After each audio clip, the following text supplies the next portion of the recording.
बिस्मिल्लाहिर्रहमानिर्रहीम। अस्सलामुअलैकुम। मैं हूं आमना और आज है हमारा दराज सेलर कोर्स का लेक्चर नंबर 6। आज हमने देखना है कि हमने अपने प्रोडक्ट के लिए इमेजेस कैसे बनानी है। प्रोडक्ट की इमेजेस बनाते हुए आपने कुछ बातें ध्यान में रखनी है, तो मैं आपको कुछ टिप्स बताती हूँ या आपने देखते हुए आपने अपनी प्रोडक्ट के लिए तस्वीरें बनानी है। दराज पर बेहतरीन सेल्स के लिए इमेजेस बहुत इंपॉर्टेंट रोल प्ले करती हैं। अच्छी तस्वीर कस्टमर का ट्रस्ट बढ़ाती है और प्रोडक्ट को ज़्यादा प्रोफेशनल बनाती है। इसलिए सबसे पहले आपने क्या देखना है, पहले नंबर पे है वाइट बैकग्राउंड। अगर पहली इमेज का वाइट बैकग्राउंड हम कर लें तो वो ज़्यादा बेहतर लगती है। इससे क्या होता है कि वाइट बैकग्राउंड करने का मकसद क्या है कि इमेज जो आपकी प्रोडक्ट होगी ना वो क्लियर नज़र आए, ताकि सिर्फ आपकी प्रोडक्ट नज़र आ रही हो, बाकी तस्वीर में कुछ भी ना हो। इसलिए या वाइट बैकग्राउंड कर लें या उसको प्लेन बैकग्राउंड यूज़ कर लें, ताकि प्लेन हो, मतलब बैकग्राउंड आपका सिंपल हो, ताकि आपकी प्रोडक्ट नुमायाँ हो, उस पर बैकग्राउंड ना ज़्यादा शो हो रहा हो, बैकग्राउंड में फालतू चीज़ें वगैरह ना पड़ी हो, सिर्फ आपकी प्रोडक्ट जो है वो क्लियर कस्टमर को नज़र आ रही हो। दूसरे नंबर पे प्रोडक्ट की क्वालिटी अच्छी होनी चाहिए, हाई रेजोल्यूशन हो, इमेज ब्लर ना हो और लो क्वालिटी नहीं हो, ताकि कस्टमर उसको जूम करके देखे या जैसे भी उसको देखना चाहे तो उसको क्लियर नज़र आए, ताकि वो प्रोडक्ट की तस्वीर देख के ही वो खुश हो जाए। उसके बाद तीसरे नंबर पे है मल्टीपल एंगल्स से आपकी तस्वीर होनी चाहिए। हम 8 तस्वीरें प्रोडक्ट की लगा सकते हैं, मिनिमम 3 मस्ट होती हैं। तो उसके लिए आपने एक ही साइड से तस्वीरें नहीं बनानी, डिफरेंट एंगल्स से तस्वीरें बनानी है, कोई साइड से, कोई फ्रंट से, कोई बैक से, इस तरह। उसके बाद चौथे नंबर पे है कि लाइफ स्टाइल इमेजेस। इसका क्या मतलब है कि प्रोडक्ट को रियल लाइफ में यूज़ करता हुआ दिखाएं। जैसे कोई बेड शीट है तो उसको बेड शीट बेड पर डाली हुई दिखाएं, कोई बैग है, हैंड बैग है तो उनको हैंड में पकड़ा हुआ दिखाएं। इस तरह चीज़ें आपने जो उनका यूज़ है वो करते हुए दिखाना है। उसके बाद है पाँचवें नंबर पे कि जूम का ऑप्शन। कस्टमर अगर प्रोडक्ट को क्लियर देखने के लिए उसको जूम करे तो वो उसको ब्लर ना हो जाए, जूम करने से वो क्लियर उसको नज़र आ रहा हो और प्रोडक्ट की सारी डिटेल वो देख सके। उसके बाद है छठे नंबर पे हमारे पास कि आपने तस्वीर के ऊपर कोई वाटर मार्क या लोगो नहीं लगाना। मैंने आपको पहले भी बताया था कि किसी ब्रांड का आप नहीं लगा सकते, ये दराज की तरफ से अलाउ भी नहीं होता, और आप अपना लगाना चाहें तो लगा भी सकते हैं, लेकिन वो इस तरह लगाएं कि प्रोडक्ट जो है ना उसके ऊपर ना आ रहा हो, किसी साइड पे कोने में हो। उसके बाद आपने क्या करना है, लाइटिंग का ध्यान रखना है कि अच्छी रोशनी का इस्तेमाल करें। आपने लाइटनिंग का ध्यान रखेंगे कि लाइट आपकी प्रोडक्ट पे पड़ी होगी, तस्वीर बनाते हुए प्रोडक्ट पर लाइट पड़ी हो तो वो तस्वीर ज़्यादा अच्छी और क्लियर बनती है। तो ये कुछ बातें हैं ये आपने तस्वीर बनाते हुए ध्यान में रखनी है और इनसे आपकी तस्वीर और ज़्यादा अच्छी बनेगी। तो चलें अब हम अपनी प्रोडक्ट ऐड करते हैं। सबसे पहले हम अपना सेलर सेंटर ऐप खोलें। ऐप खोलने के बाद ये प्रोडक्ट ऐड करें। ऐड करने के बाद प्रोडक्ट की इमेजेस लगानी है। तो ये आपने हमारे पास 8 इमेजेस हम लगा सकते हैं और मिनिमम आपने 3 ज़रूर लगानी है।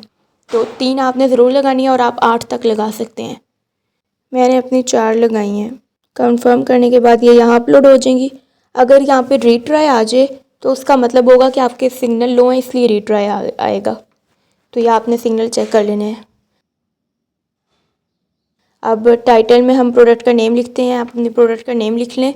प्रोडक्ट के बारे में जो भी डिटेल है कि वो अगर ये जैसे 100 ml ऑयल, तो मैंने यहाँ 100 ml ऑयल लिख दी है। तो इस तरह आपकी जो भी डिटेल होगी वो आपने क्लियर करके टाइटल में लिख देना है, और सारे कीवर्ड्स वगैरह मतलब प्रोडक्ट के बारे में जो भी है वो आपने टाइटल में लिख देना है। ये नीचे है कि आप टाइटल को उर्दू में ट्रांसलेट कर सकते हैं। ये आप उर्दू में जब ट्रांसलेट करते हैं तो ये सिर्फ हमारे पास ही हमारे स्टोर में ये हमें उर्दू में शो होता है, ये कस्टमर को उर्दू में नज़र नहीं आता, तो इसलिए इसको मैंने नहीं करूँगी। अगर आपने करना है तो अपने पास आप इसको ट्रांसलेट कर लें तो ये उर्दू में हो जाएगा। उसके बाद कैटेगरी में ये कैटेगरी सजेशंस हैं, ये उसने ख़ुद हमें दे दी हैं। मैंने अब ऑयल लिखा है ना तो उसने मुझे ख़ुद दे दी हैं। तो इनमें मैं देख लेती हूँ, इनमें आप भी जो भी प्रोडक्ट लगाएंगे तो आपको उससे रिलेटेड वो खुद ही दे देगा, आपने इन्हीं में से सिलेक्ट कर लेनी है। तो ये मैंने सिलेक्ट कर ली। उसके बाद वीडियो का ऑप्शन है, या आप कोई भी वीडियो लगा सकते हैं। यहाँ पे अगर आपने अपने प्रोडक्ट के बारे में वीडियो लगानी है तो यहाँ ये अपलोड कर सकते हैं। ब्रांड में नो ब्रांड को कर देना है। उसके बाद है व्हाट्स इन द बॉक्स, यहाँ पे आप लिखते हैं नथिंग, क्योंकि ये मतलब होता है कि अगर कोई एक्स्ट्रा चीज़ है आपके बॉक्स में तो वो लिखनी होती है, तो हम इसको नथिंग कर देते हैं, हमारी एक्स्ट्रा चीज़ नहीं है। उसके बाद है एट्रीब्यूट्स।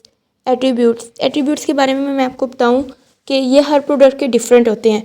जैसे मेरी ऑयल प्रोडक्ट है तो मेरी प्रोडक्ट के लिए ये डिफरेंट है, ये मॉडल वेट है तो ये डिफरेंट है। आपकी प्रोडक्ट जो भी होगी उसके डिफरेंट होंगे, सब मेंबर्स की अलग अलग प्रोडक्ट होगी, सबके अलग अलग एट्रीब्यूट्स होंगे। तो यह आपने ख़ुद लिख लेने हैं और ये इतने इंपॉर्टेंट नहीं होते, आप इनमें आप बस सिंपल आप लिख दें, इनमें जो आपको समझ आता है सिंपल इनमें लिख दें। तो या ये हर सब के अलग अलग होंगे।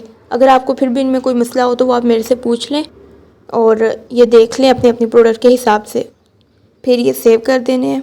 उसके बाद इन्हें सेव करने के बाद आप प्राइस का डिस्काउंट भी कैसे लगता है, यहाँ पे आप वो प्राइस लिखेंगे जो आपने अगर डिस्काउंट लगाना है ना तो यहाँ पे वो प्राइस लिखें जो आपकी मतलब डिस्काउंट से ज़्यादा प्राइस है। तो मैंने यहाँ पहले वो प्राइस लिखी, अब हमने स्पेशल प्राइस पे आना है। स्पेशल प्राइस को किया तो यहाँ पे आप स्पेशल प्राइस लिखें, मतलब जितनी आपने डिस्काउंट करके लगानी है। अब स्पेशल प्राइस का पीरियड होता है तो ये लॉन्ग टर्म को छोड़ के स्टार्ट डेट से, और यहाँ पे मैंने ये डेट सिलेक्ट कर देनी आपने कि कितने अरसे के लिए आपने ये डिस्काउंट लगाना है। तो फिर आपने इसको सेव कर दिया। अब ये आपकी इस तरह स्पेशल प्राइस लग गई, आपका डिस्काउंट लग गया है। ये स्टॉक लिखें यहाँ पे कि आपके पास कितना स्टॉक है, जितना है आप उतना लिख दें यहाँ पे, आपकी प्रोडक्ट का आपके पास कितना स्टॉक पड़ा हुआ है। तो उसके लिए आप यहाँ पे अपना स्टॉक लिख दें। जब आपका ये स्टॉक ख़त्म हो जाएगा तो प्रोडक्ट खुद ब खुद आउट ऑफ स्टॉक हो जाएगी, और अगर आपके पास बाद में स्टॉक आए तो आप इससे दोबारा चेंज कर सकते हैं। शिपिंग इन्फॉर्मेशन में पैकेज का वेट लिखना है, या आप अपने पैकेज का वेट देख लेना है कि आपके कितना पैकेज का वेट है।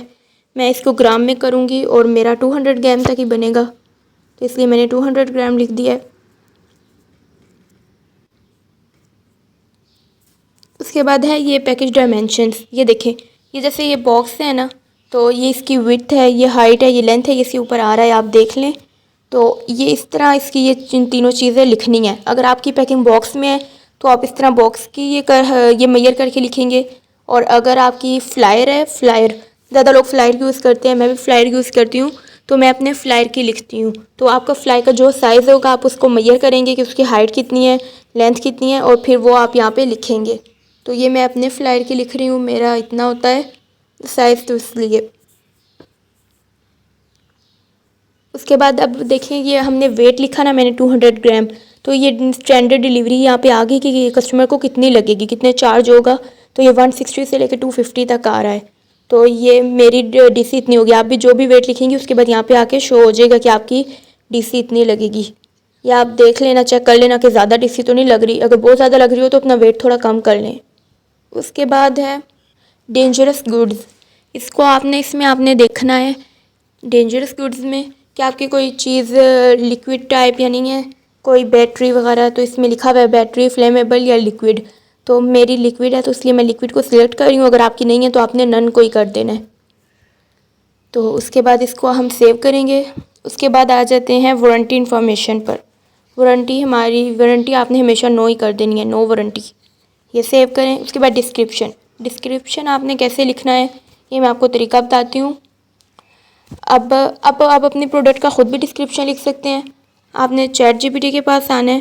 चैट जीपीटी क्या है, आप अगर चैट जीपीटी का पता है फिर ठीक है, अगर नहीं तो आप गूगल पर जाएं, वहाँ लिखें चैट जीपीटी, वहाँ आगे आ जाएगा। आप उसको वेबसाइट आएगी, आप उसको ओपन करें और उसको ओपन करने के बाद वो आपको एक अच्छा डिस्क्रिप्शन दे देगा, इसलिए हम उसको यूज़ कर लेते हैं। और अगर आप ख़ुद अपना डिस्क्रिप्शन लिखना चाहते हैं तो आप ख़ुद पॉइंट्स में, डिस्क्रिप्शन हमेशा पॉइंट्स में लिखें, तो आप ख़ुद भी पॉइंट्स में डिस्क्रिप्शन लिख सकते हैं। तो डिस्क्रिप्शन लिखना है तो आप चैट जीपीटी पे आएँ। यहाँ पे हम इसको कहते हैं कि आपकी जो भी प्रोडक्ट है अपनी प्रोडक्ट की मुकम्मल डिटेल दें। इसको मुकम्मल आपने अपनी डिटेल देनी है, फिर आपको सही से डिस्क्रिप्शन लिख देगा। तो ये बहुत अच्छा होता है, आपकी मदद के लिए। आप यहाँ पे लिख दें कि मैं अपनी प्रोडक्ट लिख रही हूँ, आपने भी अपनी प्रोडक्ट की मुकम्मल इसको डिटेल देनी है पहले कि, और फिर इसको कहना है कि इस तरह पॉइंट्स में लिख दो, तो फिर आपको लिख देगा।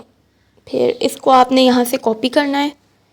पहले इसको मैं सिलेक्ट टेक्स्ट करूँगी, इसको लॉन्ग प्रेस करने के बाद सिलेक्ट टेक्स्ट। मैंने ये पॉइंट्स लेने हैं सिर्फ, ये उर्दू इंग्लिश दोनों में आप लिखवा सकते हैं। मैंने अपनी प्रोडक्ट के लिए उर्दू में ही लेना है, तो मैंने उर्दू में इसको कॉपी करके यहाँ पेस्ट कर दूँगी। डिस्क्रिप्शन में भी आपने यही पेस्ट कर देना है। ये सेव कर दें। उसके बाद हाईलाइट्स में भी आपने यही पेस्ट कर देना, जो आप डिस्क्रिप्शन में लिखेंगे वही आप हाईलाइट्स में भी लिख दें। तो फिर ये आप सेव कर दें। उसके बाद हमारी सारी चीज़ें हो गई हैं पूरी प्रोडक्ट के लिए। अब हम पब्लिश प्रोडक्ट करेंगे और ये हमारी अब दराज के पास चली गई है। अब वो इसे चेक करेगा, हमारी प्रोडक्ट को रिव्यू करेगा और फिर अपलोड होगी। तो बैक टू होम हम जाएंगे। ये अब आपका स्टोर के चारों स्टेप्स कंप्लीट है, रेडी है। यहाँ टूल्स में आएंगे, टूल्स में जाएंगे तो ये आपकी प्रोडक्ट्स हैं। प्रोडक्ट को ओपन करें तो ये अभी एक्टिव नहीं हुई आपकी, आप ये पेंडिंग में आए। ये आपकी अभी प्रोडक्ट पेंडिंग में चली गई। अब ये दराज पहले इसको अप्रूव करेगा और फिर ये आपकी एक्टिव में आ जाएगी। तो चलें जी, आप भी अपनी प्रोडक्ट लगा लें। और अगर आपको प्रोडक्ट लगाते हुए कोई प्रॉब्लम हो रही हो या कुछ समझ ना आ रही हो तो वो आप दोबारा पूछ लें और अपनी प्रोडक्ट लगा लें। अल्लाह हाफिज़।